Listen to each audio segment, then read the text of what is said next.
Wednesday night at 9 o'clock Eastern time, right here at Mark Rogers TV, the voice of college football. So you know what the drill is. We talk Ohio State each and every week with Tony Gerdeman from the Ozone. We got Steve Hellwagon on the line, senior Big Ten writer at 247 Sports. Bucknuts, how are you gentlemen doing tonight?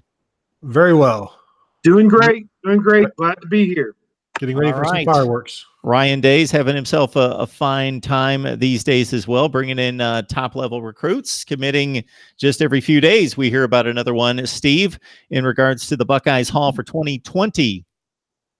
Yeah, Mark, this past week was especially busy. They got 4 verbal commitments here in the past week and are now up to 17 overall for this recruiting class for 2020. And it began on June the 29th. They got a pair of guys, Darian Henry, defensive tackle from Cincinnati Princeton, ranked number 121 in the country in the 247 composite, big-time defensive tackle. And really the storyline for Ohio State recruiting has been how they have done such a great job up until the last month or so, bringing in guys on the offensive side of the ball. But there had been very little other than LeJon Cavazzo. I hope I pronounced his name correct.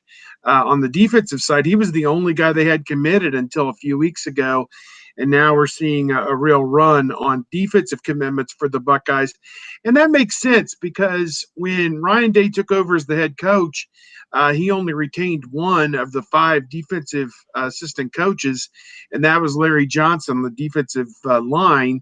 He brought in 4 new assistant coaches. It's taken them some time to build those relationships. Ohio State, in all honesty, has lost some recruiting battles this spring for some top defensive players, but this revamped staff is starting to hit its stride with Jeff Hafley, Greg Madison, Matt Barnes, and Al Washington at the linebacker position. They're starting to bring in a few guys, and I think Clark Phillips, the defensive back out of California, kind of started this run in earnest back on June 21st, national top 50 prospect out of California, picked the Buckeyes, and then, as I said, it was Darian Henry on June 29th, then an outside linebacker, Cody Simon from New Jersey, ranked number 153 in the country. July 2nd, which would be yesterday, they got from Cincinnati Elder, a tight end, Joe Royer. He had been offered by Cincinnati as well as just about every school in the Big Ten Conference, Michigan, Michigan State, Penn State, Wisconsin, and all the rest. The Buckeyes had him in for camp a few weeks ago, and he ended up picking the Buckeyes. And then lastly, this morning, Mitchell Melton, an outside linebacker from Olney, Maryland, Good Counsel High School, 6'3", 235. He had offers from Michigan and Notre Dame. So obviously he was a highly coveted player as well. And so they have completely revamped their defensive recruiting. This class, 17 guys, 10 on offense, 6 on defense, and 1 on special teams. 7 of the 17 are from the state of Ohio, which is probably a good percentage for Day going forward, 40 to 50% of his guys. And 5 of those 7 guys from the state of Ohio are from the Cincinnati area. And this is a key battleground area, I think, for Ohio State, has been for years, when you have Notre Dame and Michigan, and now the University of Cincinnati, Kentucky, and a lot of other places fighting to get in there as well. All right, Tony, what's your take on what Ryan Day's been working on recently? Well, Steve was exactly right with the defensive overhaul with the coaches, because you've got Jeff Hafley as the co-defensive coordinator coming from the NFL, where he has been for 6-7 years. And so it took him a while to build those relationships. Now, if they wouldn't have had a coaching change, the Buckeyes probably get a commitment from 5-star cornerback Elias Ricks out of California, 5-star outside linebacker Mikael Sherman out of New Jersey, I believe. And these are all guys that decided to look around and find other places to go because they wanted to play for Urban Meyer. Now Urban Meyer is gone. And so you start from almost from the ground up with building these relationships. And Legend Cavazos was decommitted when Urban retired, and had to get to know his new coaches. And You got two new guys in the secondary coaching. Al Washington coming in, recruiting linebackers now, and they're finally starting to get those linebackers. Steve mentioned Cody Simon, the number 10 outside linebacker. I think he ran a 4.53 at the opening. And it's interesting to me, Mitchell Melton is the 6'3", 235 guy who would be like your prototypical middle linebacker. But in today's football, he's an outside guy. Cody Simon at like 6'1", 218, fast, speedy, agile is your inside guy. It shows you a little bit about how the offensive game is changing. But yeah, for a while it looked like fans were worried where the defensive commits, and now a couple every week. And I wrote today, how many are they going to take? How many commits total are they going to take? They're going to have 19 seniors departing after this season, and maybe say conservatively 4 early entry guys, conservatively 4 guys who are going to transfer out. And so you're looking at 26, 27, 28 guys in this class if you want. The kicker that they have committed is going to be a gray shirt, so that gives them another spot. So it's going to be a big class, perhaps the biggest class in Ohio State history in the internet era since 2002. The biggest class previously was 26. I think they did that in 2018 and 2015 perhaps, but it's going to be a big one. And there's still more to come. I'm not a recruiting guy, but I understand the rankings and the process and all that, but I just don't follow it. I'm doing all this other stuff following college football, but I'm going to make a very simple assessment and you guys respond to it. Mitchell Melton. Okay. Steve had mentioned Notre Dame, Michigan after him. Ohio State's got the commit from Mitchell Melton. Okay. If recruiting rankings were perfect, if they were a perfect crystal ball into the future, then if you signed all the 10th ranked players at every position, then you would have the 10th ranked team in the country, right? Well, he's the 43rd ranked player at his position. So I would think the typical Ohio State fan would look at that and not be that impressed with the 657th ranked player in the country, but number 43 at his position. Steve? Well, I think that over time, what we've seen is rankings are a prediction of where guys would fit in at the college level, but they're not infallible. And I think that, most times if you see a kid that's ranked like that and he's determined, he can make himself into an all Big Ten caliber player just through ordinary hard work. There's obviously some kind of excuse me, intangible that he has, and 6'2", 235 is pretty good. There must be some kind of intangible that Mitchell Melton has that had Ohio State, Michigan, Notre Dame, and many others, I assume Maryland wanted him as well as home state school. The list of guys who've come to Ohio State as maybe outside even the top 500 as this player is, and gone on to become all Big Ten players and NFL players is pretty long.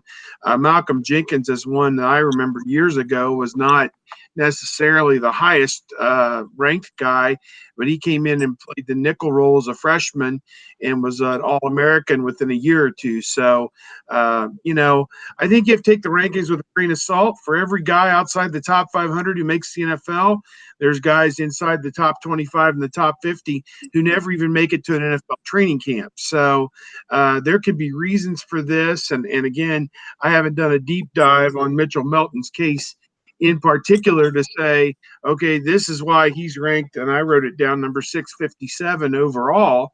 Is it a little far down the list? Sure. But, there have been guys from that far down the list that have made it to Canton. Believe it or not, it has happened. And along the way, they've been great college and NFL players. So I think that you look at it, you take it with a grain of salt. Obviously, we live in a world where everybody is wrapped up in the team ranking. And Ohio State's team ranking right now is number 4. And man, that makes everybody's socks go up and down if we have the number 1 class or the number 2 this or the number 3 that. But I'm going to tell you what, on August the 31st or whatever the day of the first game is, you can take that team ranking, you can crumble it up, and you can throw it away because it doesn't get you a first down. Even against Florida Atlantic, it doesn't get you a first down. It's nice to have great talented players, though, and that's all that this really means, is that you're getting you're more than your share of great players. It's summertime, and so I don't have any shoes on right now or socks, so I don't know if my socks would have been going up or down anyway, but mark it down, everyone. So we're going to give Mitchell Melton a 10-year NFL career. So in year 2034, 39, inducted into the Pro Football Hall of Fame. Prediction by Steve Hellwagon. No, I didn't say that.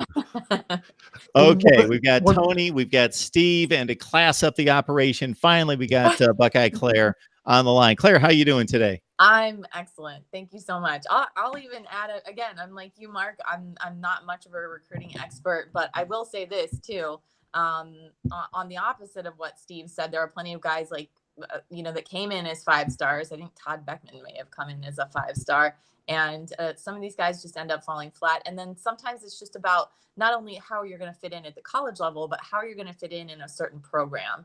So it may be that you're ranked this much, but it's all very predictive. And these are teenagers. So we'll see. I don't feel like I'm just being like an Ohio State homer saying that, but it's doesn't always translate directly to talent on the field. And Ohio State has the luxury of depth at most every position level, with the exception of quarterback. So, if someone is not the top ranked recruit, they have the luxury of being developed at Ohio State as well. And it's one of the reasons they come to Ohio State. Sorry, Steve. Sorry, Tony. Navy Thomas 8 is telling us that Claire is my most favorite. Is how he phrased it right here. He's saying you are his most favoritist. Oh, Navy Thomas's favorite, not Navy Mark's Thomas. favorite. Okay. Yes, my favorite as well, Claire. Okay. But I'm just Navy Thomas as well. Steve is my favorite. Tony is my favorite. There you go. I'll send him his check in the mail. That's it right there. Buckeye Mark, Claire on the one line. quick thing Wagon 247 Sports. Yes, Tony. Yeah, Mitchell Melton. Just to get back to that, and I guess maybe finish that up. We got to remember this is July when they're accepting these commitments. This isn't February or January where they're desperate to bring somebody in for depth or they're missing a position. They're willing to go right now and take this guy. So to me, the offers and the timing trump what the rankings are. And, no disrespect to the rankings, but the coaches have been doing this a long time. And like Steve said, nobody is infallible here, but this is a July take. So they like him. If he's an outside linebacker, that's in Ohio State's defense right now. There's not a lot of snaps for him. So even if they kind of miss on him, you're not really. It's not the quarterback. Let's say it's more of a pigeonholed position at the Sam linebacker if that's where he's going to be. So you can gamble a little bit, but I don't think this is a gamble because, like I said, they're taking him right now. And if he ends up being really, really good, 2 weeks ago he was a Michigan lean, so you took him from Michigan too. There you go. Yeah, that's a double win right there. NBA fan has been screaming at me. He's now going to capital letters just to make sure I go to his question here. Why is Ohio State trying to recruit 2 running backs in this cycle if they have 5 running backs on the roster, with at most 2 leaving next year? Well, they lost Brian Snead, who was one of the running backs that they brought in last year. So, you still have to replace. And all of these running backs, you talk to them now, these high school running backs, they're all wise they see themselves as NFL guys, and they don't want too much tread on their tires, or they don't want too much wear on their tires in college. And so they are more than happy to share reps now and share carries and split carries. And it's so much different than it was, say, 10 years ago, where guys wanted 20 carries, they wanted 25 carries. And you look at, what Alabama used to do with their guys, would there be a ton of carries, or what Mark D'Antonio used to do, he'd have 300 carries on one guy. and these guys would be burnt out. And now you look at Alabama, where Josh Jacobs carried the ball, I don't know, 120 times last year and is like a top 10 pick. So they're wise to the fact that I don't need to be 20 carries. In fact, I don't want 20 carries. My dad says I should not have 20 carries. And so they all know like 12, 15 carries, that's what I want. And I think coaches like that, because then they don't want parents and they don't want players complaining about playing time or this or that. And so, yeah, they're perfectly happy bringing in 2 running backs. They won't need to do it every year, but like I said, they did. Brian Snead was dismissed. They'll possibly be losing J.K. Dobbins, and they're a young group, so you don't really know what you have. So you need to bring in more. It seems like the depth is there, but the depth is somewhat still unproven with Master Teague and Demario McCall. It's really not proven. And like you said, J.K. Dobbins is wanting more carries this year than he did last year because he's not going to be splitting time with Mike Weber equally. But I'm sure that's in the back of his mind too. So they're going to be using him more this year potentially. But like you said, it could not hurt to have more depth at that position. Mark Rogers, voice of college football. Yes, Steve. I'll just throw in, I mean, they have 5 running backs, scholarship running backs right now. They have Dobbins, who's the unquestioned starter. You have Demario McCall, who's done a little bit of everything, wide receiver and running back. And he actually filled it at running back last year, late in the season when Weber was hurt. And so he did get to play a little bit in a game or two late in the season last year and did pretty well. You have Master Teague, a redshirt freshman, coming back. And then obviously the new guys, Steel Chambers, and I believe it's Marcus Crowley. Is that the name? Yeah, Marcus Crowley. Those 2 guys are freshmen. So you have 3 guys who are either redshirt or true freshmen. I think you do need to add 2 in this class, no question about it, to get the numbers back where you want to be, because I see Dobbins as leaving, no question, even if he only rushes for like 600 yards. I mean, Weber left after last year, and it wasn't that great of a year for him. He played well in the Rose Bowl. I'll give him that much credit. His last game was fabulous, but on the whole, it was just kind of a meh year for him. So I don't know. I think they definitely need to sign 2 in this class. I think that's where Bijan Robinson out of Arizona, there's a kind of a vigil. Ohio State would have a van parked outside of his house right now if they could do that to kind of keep him in the fold or make sure he ends up a Buckeye. He's the key name right now. We talk Ohio State football every Wednesday night at 9 o'clock Eastern time right here at Mark Rogers TV, the voice of college football. Please dive into the videos that we supply each and every day. Best discussion, debate, and analysis on the game we all love, as we are just about maybe 3 weeks away, less than that, to Big Ten Media Days. We'll hear what Ryan Day and players have to say, and then they head straight to the field to get ready for FAU and Lane Kiffin. Before we dive into anything else, Claire, was there anything on your scarlet and gray mind that you brought to the table in particular as you came on? No, it's perfect. This is exactly what I wanted.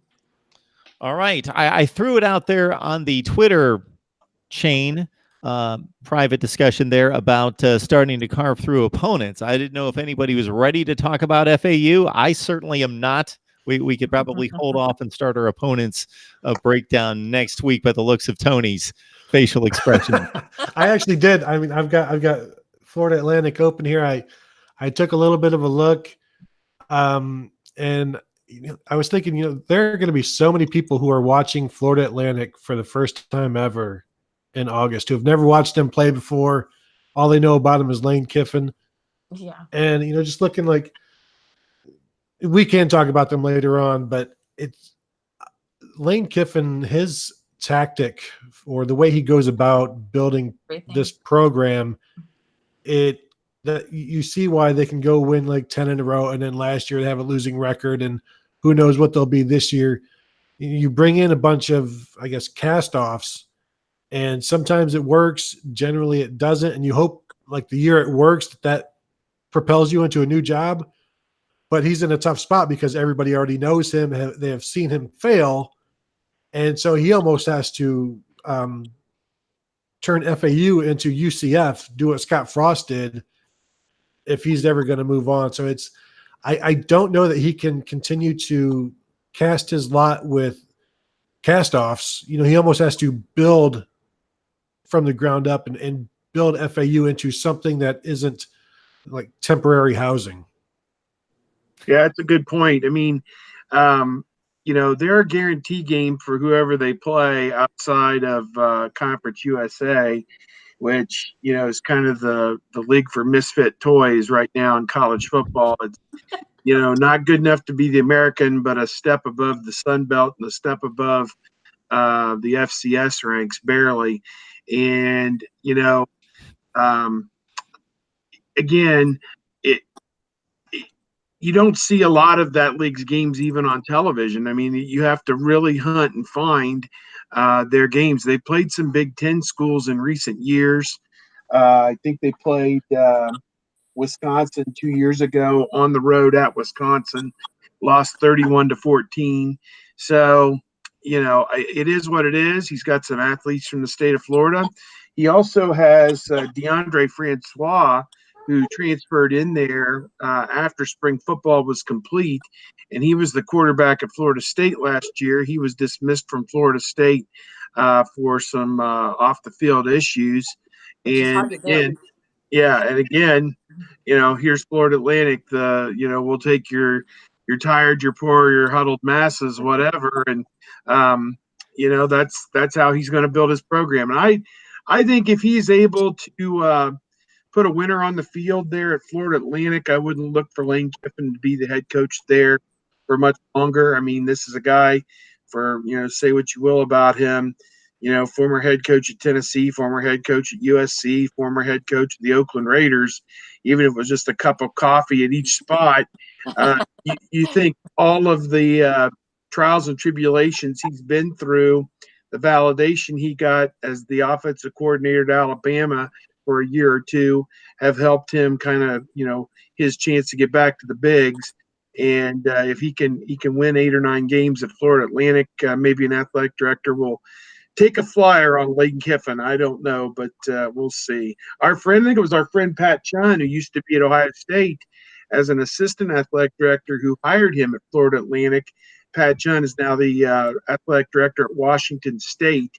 And, he himself has kind of moved up to the bigs, and perhaps that's one to watch down the line if that job would ever come open. You never know what's going to happen with that guy at Washington State. So, any rate, that's my feeling on Florida Atlantic. Going to be a good athletic team, have good skill position players, but are not going to match up in the trenches with Ohio State. Tony, the fine folks up in Akron, which is only a couple hours from you, probably taking exception when you mentioned that nobody's watched Florida Atlantic play. Well, they played Akron in a bowl game 2 years ago. And of course, the nation, let alone the city of Akron, was locked in on that game. Well, Mark, just because it's on national television doesn't mean the nation is watching it. I actually remember to show you what a nerd I am. I somehow remember the score of that game. FAU won that game 50-3. That was the biggest point spread going into the game, and then they backed it up and won 50-3. Yeah, Lane Kiffin hit that program hard. Blew it up. They won 11 games. They won the conference championship game, big bowl win, and then they slumped last year. So we'll see if he has any staying power. Well, when they came in last year with expectations, they went to Oklahoma to open the season, and people were like, hey, watch out for this game. This is going to be a good one. And they got torched. And, I guess that's Lane Kiffin with expectations, right? Now, maybe he should have stayed at Alabama longer, but I don't think Nick Saban wanted him any longer. So, where else is he going to go? I don't know that he can go anywhere else. That was my question, Tony. Regardless of what happens this season, where does Lane Kiffin go from here? He's got Jim Harbaugh-like antics and tactics, but he doesn't have a Jim Harbaugh record, right? And if I'm comparing you against Jim Harbaugh's record, it's bad. Like, I feel like the fans will put up with only so much depending on how many games you win. And I don't know what that hump is for Florida Atlantic. I really don't. Or for Lane Kiffin. I just don't know who's willing to put up with him. And I honestly think USC and Tennessee were gifts. And the fact that he was at Alabama and had some marginal success, well, a lot of success on Nick Saban's coattails, I just don't really think it's ever going to translate for him. And that's not a low blow. I've just not seen anything different from him. So Phil Steele had a couple of guys from Florida Atlantic listed as first team, but they're already, Buckeyes are 27-point favorite. So I'll take the over on that one. I think it's going to be a mess. Yeah, I think so. That would have been the time for me to watch Florida Atlantic was the Oklahoma game last year, because as Tony mentioned, I was in that same, I wasn't convinced that they were going to give Oklahoma a game, but I certainly was on the radar that, okay, this could be interesting based on this team playing so well against inferior competition. Then, yeah, it was like 35-0 before anybody blinked. And I was done with the Owls for the rest of the year. Mm-hmm. All right, so that's week number 1 in Columbus, August 31st against FAU and Lane Kiffin, and then he goes back to field his team in front of the retirees of Boca Raton. Boca Raton. Yes. Del Boca Vista. All right, let's see. You guys want to pick a position to break down? What do we vote for this week? We've got about maybe 8 weeks till the season, so maybe we should start hitting on positions since we've got like 8 or 9 to hit on. So what sounds interesting? I think we picked on that offensive line last week or the week before. I'm up for anything. Claire's pick. Let's go linebackers. Linebackers. I was picking on the linebackers last week. They've been under par for a few years. Because I was not feeling well last week. Somebody else will have to pick then. I was ripping on the linebackers. No, we did not talk linebackers. I just alluded to the poor linebacker play the last 2 years. Yeah. Yeah, and we've all ripped on the linebackers over the last year anyway. So, I guess I will start by saying they have to be better. They can't be any worse, and that's really the biggest fact is that they can't possibly be worse than they were last year. They have a new coach, new scheme, new positions, so they, last year it'd be a middle linebacker and 2 outside linebackers. This year it's going to be a Mike and a Will inside, and then a Sam and a Bullet switching off and on outside, the Bullet being the safety linebacker hybrid. So, what I really want to find out is, or what I want to see is that middle linebacker competition, because everybody wants, I say everybody, the fans want Tough Borland off the field. They want to see Baron Browning. They want to see Taraja Mitchell, both of these guys, former 5-star recruits, and they can't get past him in the depth chart.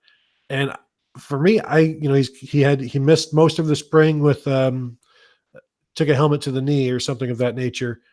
I still expect him to win the job, because I have never heard a coach at Ohio State say even anything close to a bad thing about Tough Borland. They love his leadership. They love his knowledge. They love the way he plays. And last year, the linebackers were just not put in a good position by their defensive coaches, by the defensive coordinator, Greg Schiano.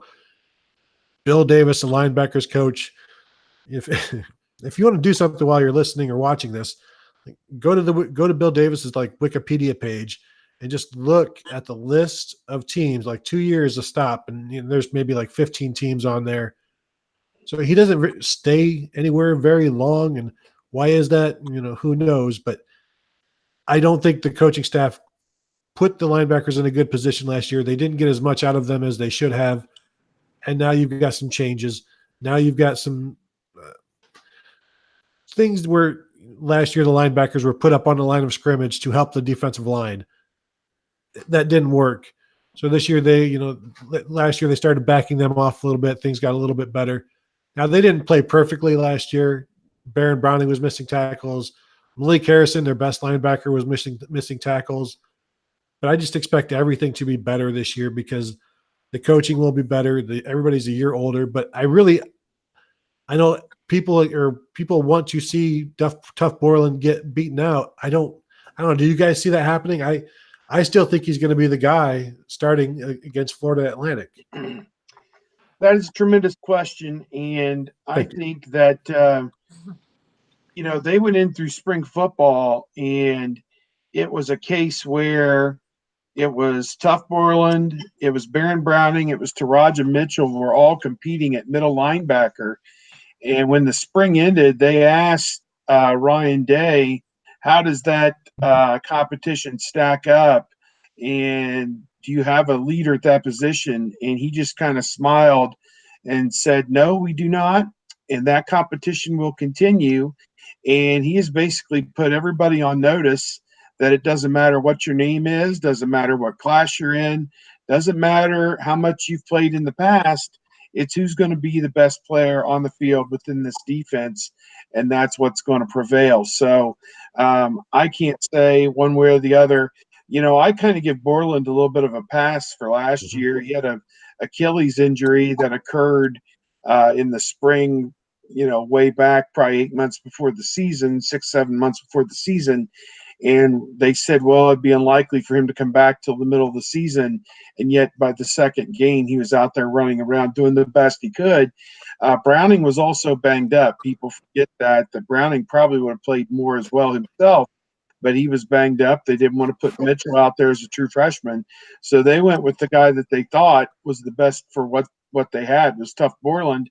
And his best at 75% or whatever it was that he played last year simply wasn't good enough. So, and I mean that with no malice toward anybody. And I don't care who's who or what their name is or whatever. As I would say a lot of times, I've been here 25 years and I'll be here probably another 20 or 25 years. It's not meant as a personal comment. It's just the general fact of the matter that the defense was so far below Ohio State standards, and we can't put it all in the middle linebacker position. But that was one of the many positions on the defense that didn't play up to standard last year. And so, that's just my 2 cents.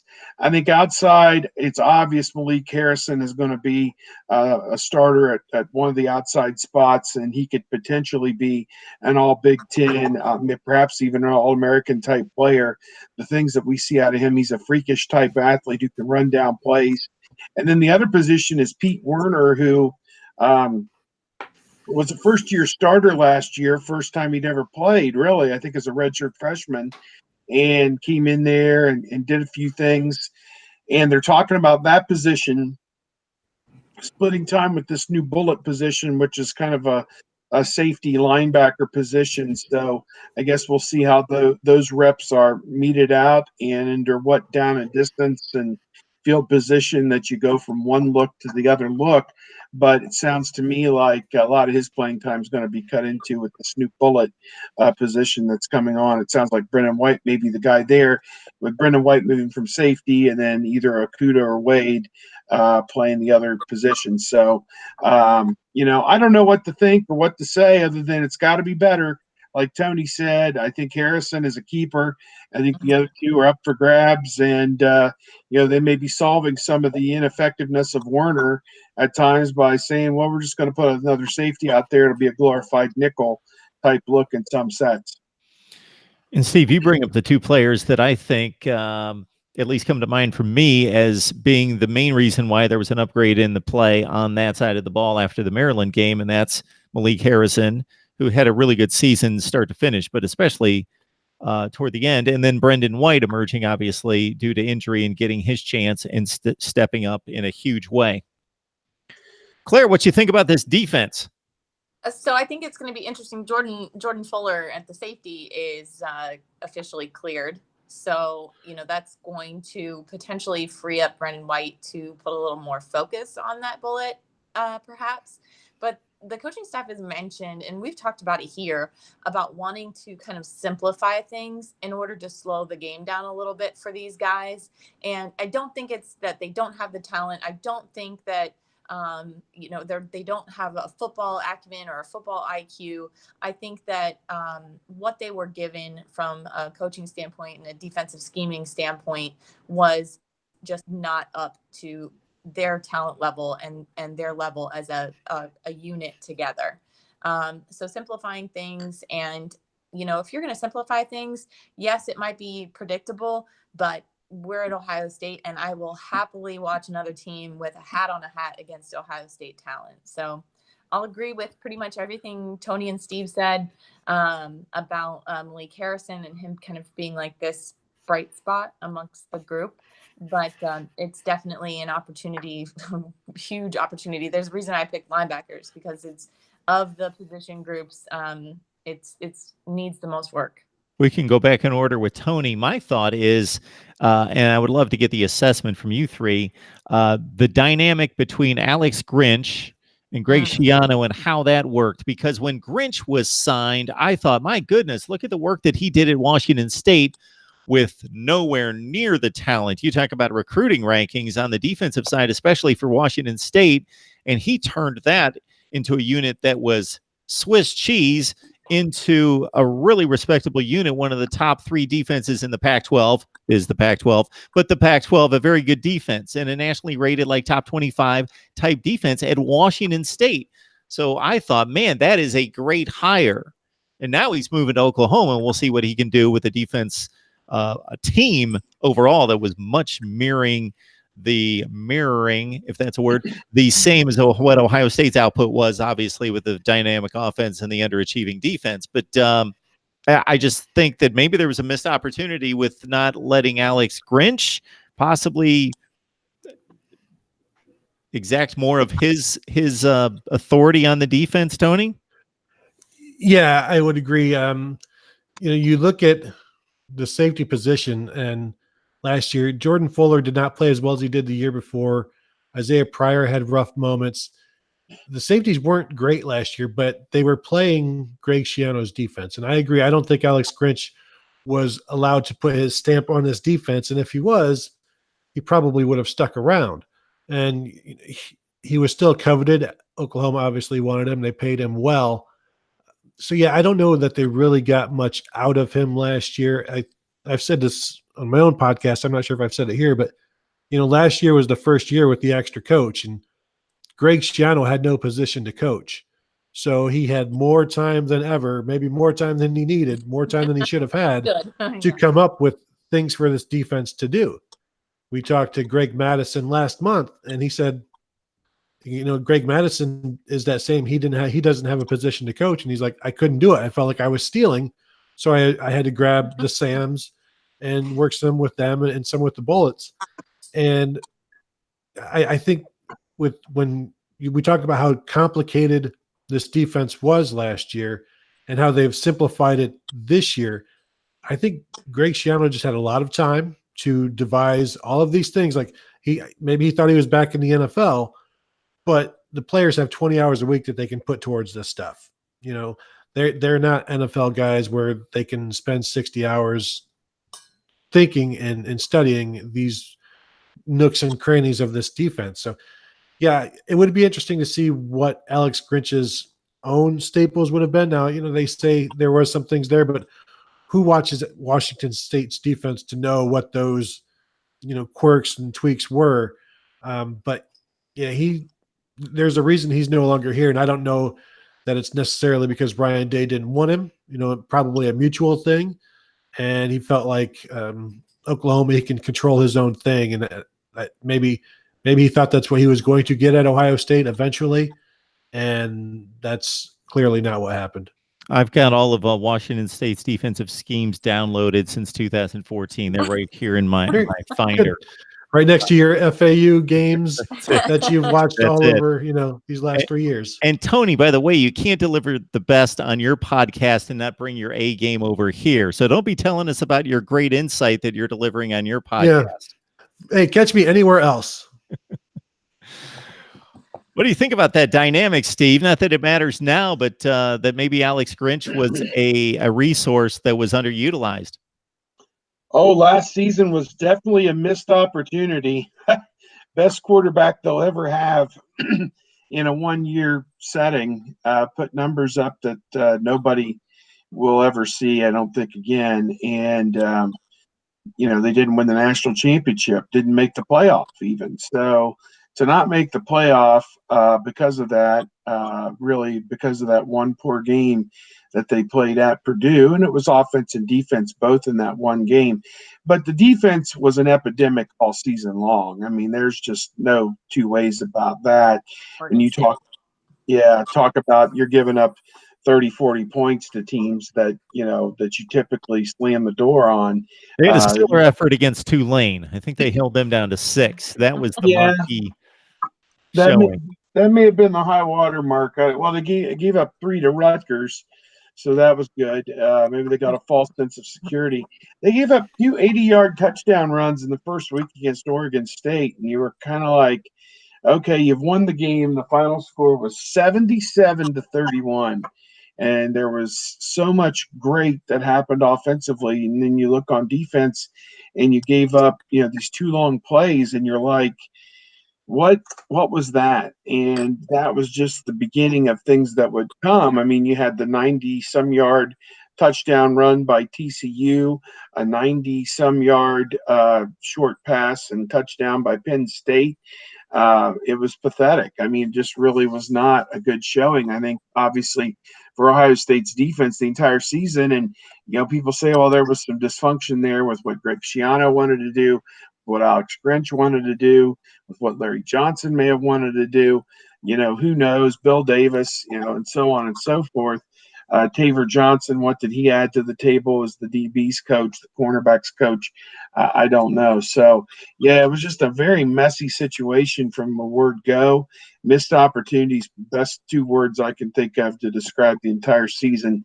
And, I think that you only get so many chances to make the playoff and compete for a national championship. I mean, Alabama and Clemson, I guess you can pencil them in every year, as we've kind of talked about week in and week out. But, for Ohio State to be in that discussion a couple of years in a row now and not be in the playoff, those were definitely missed opportunities. And this thing's either going to go one or 2 ways. Either they're going to play their way into the playoff, or they may play themselves back into a lower position in the Big Ten. I mean, that's what everybody's predicting right now, is that Michigan's going to win the Big Ten. So, right now the tea leaves are saying that it's going to go the other direction. But if they shore up the defense with the new defensive coaches, there's no reason to believe why they can't win the Big Ten again and get into the playoffs. So we'll see how it works. You guys have to excuse me. I'm still hurting over the Tulane game because I remember I had the green wave and 38 or whatever it was, and the Buckeyes ended up scoring with like 12 seconds left in the game. And I'm like, why? Why? It was a bad beat. It was a bad beat. 49-6. All right. I've got more from NBA fans screaming at us with capital letters, so I'll choose one of his many rants. Do you want to go? Why is Ohio State signing sub 200 ranked offensive linemen? Or why is Damon Arnett starting over Shaun Wade at outside corner when Wade's the best ball hawk we have? What do you say, Tony? Take one of those on. Well, I'll talk about, I like both of those topics, but I'll talk about Damon Arnett and Shaun Wade. I think the last 2 springs, Shaun Wade has led the Buckeyes. I was told that he's led them in interceptions in spring practice, and he is a ball hawk, and he led them with 3 interceptions last season. And it's crazy that you went out and you signed in 2017 the number 1 and the number 2 corner in the nation, Jeff Okudah number 1, Shaun Wade number 2. Shaun Wade arrived and he had an abdominal tear, so he missed the season. Last year he was playing some nickel, playing some corner, playing some safety. This year, probably going to be nickel safety again. And you've got this guy who's 6'1", 195 pounds, runs a 4.4. He's like your prototypical corner, but they're not playing him there right now. And they've got Jeff Okudah, they've got Damon Arnett. And Damon Arnett is a popular target among people who, watched the Buckeyes struggle at times last year in the secondary. Arnett, I think, had 2 pass interference calls against Michigan last year, so that sticks out. But when we talked to Jeff Hafley this spring, and I think I asked him once, what have you seen from Damon Arnett given his ups and downs over his career? And he's like, I have yet to see any downs. It's only been ups. And I asked him again when we talked to him, I think in June, Like, so what did did that continue on throughout spring? And when you look at him now, and he's like, yeah, he's been everything you could hope for. So when we talk about why is Damon Arnett playing ahead of Shaun Wade, it's because coaches put the best players in front. And Shaun Wade, his versatility gives this defense, like, if he is the strong safety, that's your slot safety on just regular downs. Then if Brendan White is at bullet on these regular downs, those two guys can then allow this defense to also move to a nickel without without bringing anybody on, without taking anybody off, because Brendan White just goes back to safety. Shaun Wade pretty much stays where he is, and he's the slot corner at that point. So he gives you such versatility. Now he still has to play better. Steve talked about the 93-yarder to KJ Hamler at Penn State last year. That was Shaun Wade. So Shaun Wade, while fans love him, he got called for as many penalties as Damon Arnett, and he has his issues. Everybody expects him to be great because he is a ball hawk, and I expect him to be great. I think he should be the safety with Jordan Fuller this year. But people got to give Damon Arnett, just give him a break. Let him play this year. New coaching, new techniques, new styles, and don't get on his case with one pass interference against Florida Atlantic. Don't look for somebody to be a scapegoat. Don't look for somebody to jump on. I think there's room for Jeff Okudah, Damon Arnett, Shaun Wade, all in this secondary, and you'll be happy with it. I'll throw in Jeff Hafley talked about his time at the 49ers. He was interviewing either Marshawn Lattimore or Denzel Ward or Garyon Conley, one of the guys who had come from Ohio State. And he said to the player, why am I only seeing that you're on the field for 65% of the plays? And he goes, well, coach, it's because we rotated, because we faced so many passing opponents, and to stay fresh, we rotated guys. And to be honest, coach, the guy who came in for me is just as good as I am, and I forget the exact rotation of, what it was, but, it was the year they had Ward, Conley, and somebody else, and they basically rotated those three guys between the two corner positions.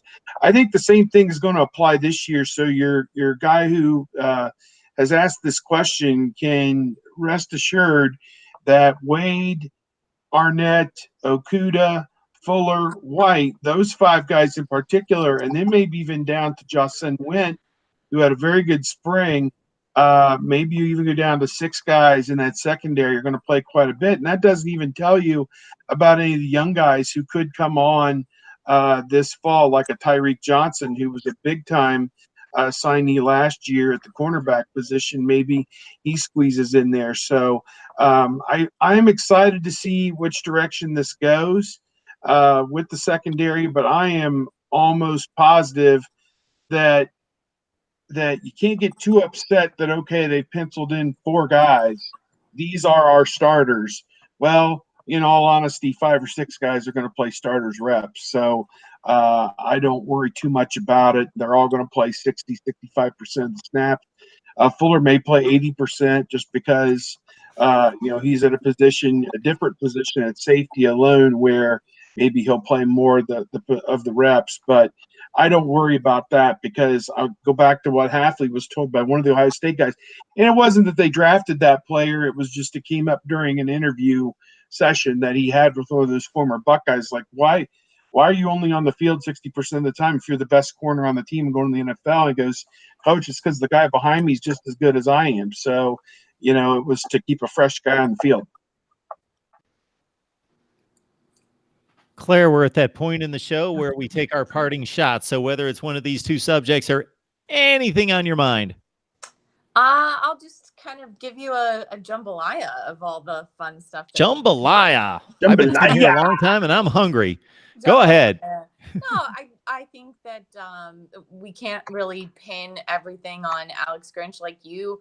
I was really excited with his resume and what he was able to do, and saw potential in him. He was an Ohio guy. It just seemed like this really great fit. But I think everybody wanted something after Kerry Combs left, something really dynamic and special. And it's not to say that Alex Grinch wasn't that, but there have been many interviews where the coaches with kid gloves explain what a strong personality Greg Schiano was. And, how many former head coaches are on that staff. They are all going to try to force what their way is. So it's possible that Alex Grinch didn't, reach his potential, but it's also possible that there's a reason why he wasn't given the reins. There's some stuff that may have been going on that they were like, yeah, we cannot hand over this responsibility. What we've seen with great coaches over time is that they delegate, and that may be one of the biggest downfalls for Schiano. So I'll say that I'm not putting the whole blame on Alex Grinch, and I wish him well, and I hope he has success. I think he's a fantastic young coach. So hopefully he'll make his way back around to Ohio State somehow, some way, with all that success under his belt.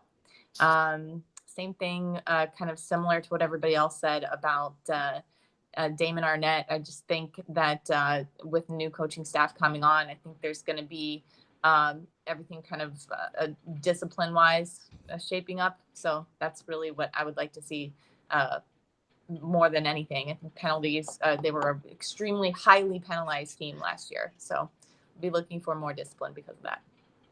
Mark Rogers TV, the voice of college football, talking the game we love each and every Wednesday night. It's Florida State at 7, Miami at 8, Ohio State at 9. Uncle Lou in the live chat. We appreciate the contribution, man. You are phenomenal.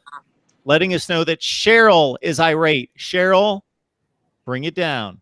Cheryl's a huge Buckeyes fan. She joins me on almost every live stream, even the Miami and Florida State one. So Uncle Lou maybe having a little spat with Cheryl, whatever. It's funny. It's kind of an inside joke kind of thing. Cheryl, we love you. And get this, everyone. So this is tradition here, and I don't catch it all the time, but hail to Harbaugh. That's the handle. Hail to Harbaugh. I've never seen your handle on the live chat before. So welcome to Mark Rogers TV, the voice of college football. I don't have to guess who you root for. I'm not real bright, but I think I got it. So thank you so much for joining the Ohio State live show. We're here every Wednesday night. Hail to Harbaugh. So I'm sure we can mix it up with you. That will be a whole lot of fun. Tony Gerdeman from the Ozone. Join him and the rest of the staff there. They do fine work covering Ohio State football. Steve Hellwagon, senior Big Ten writer at 247 Sports. Bucknuts, Buckeye Claire. It's at Buckeye Claire. No E. It's Ohio State fans think no M during the last week of November. Think the same thing with Claire. No E. Buckeye Claire. And we talk Ohio State football here each and every week. You're a tremendous panel. What can I say? You guys are the best. We appreciate the discussion and the analysis each and every week. You guys deliver all the time, every time. So We thank had you. a long July 4th weekend. Everybody stay safe. Do not light fireworks and have them blow up in your hand. That's one. And two, just for this Ohio State thing that's going on right now with the commitments, there could be more in the days ahead. So check out all the websites, Bucknuts, the Ozone in particular, because I'm sure we'll have coverage of all the commitments that are going to continue to rain down for Ohio State. Like they said, class 25 to 28 guys. There's room for more people to join in that class still. And I would like to note, it's a reminder, as Steve reminds us about the possible commits coming down, that Steve is gracious enough to post our video here, our live stream each and every week at Bucknut. So you can check it out there with some accompanying rhetoric from Steve to join the video as well. So Steve, we always appreciate your support, and everyone, Tony, Claire, you guys are great. You know that. And we will see everyone very soon, and happy 4th. Thank you so much for having us on. God Same bless to you. the United States. Go Bucks. Go Bucks.